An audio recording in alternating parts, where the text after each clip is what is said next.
নমস্কাৰ বন্ধু বান্ধৱীসকল পুনৰ এটি নতুন ভিডিঅ'লৈ লুইতৰ বাতৰি চেনেল আপোনালোকৰ কাষলৈ আহি সাজু হ'ল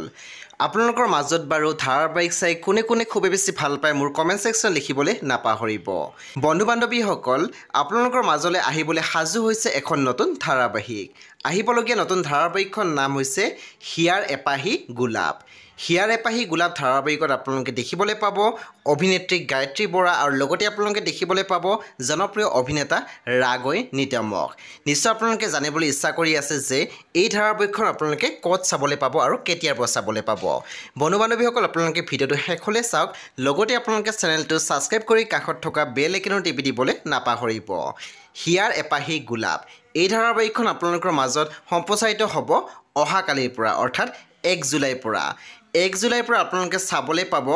ৰেঙনি চেনেলত নিশা 8:30 বজাত আৰু ৰিপিটছ আপোনালোকে চাবলৈ পাব নিশা 11:30 বজাত আৰু এই ধাৰাবাহিকত আছে বহুত ভাল ভাল অভিনেতা অভিনেত্ৰীও আমি দেখিবলৈ পাইছো আজি গায়ত্ৰী বৰাই এটি পোষ্ট শ্বেয়াৰ কৰি ৰাইজৰ পৰা আশীৰ্বাদ বিচাৰিছে সো গায়ত্ৰী বৰা আৰু ৰাগৈ নিতমক একেলগে এখন ধাৰাবাহিকত চাবলৈ কোনে কোনে ৰৈ আছে মোৰ কমেন্ট সেকশন লিখিবলৈ নাপাহৰিব অহাকালিৰ পৰা আপোনালোকে ৰেঙনি চেনেলত চাবলৈ পাব এই নতুন ধাৰাবাহিক নাম হৈছে হিয়াৰ এপাহি গোলাপ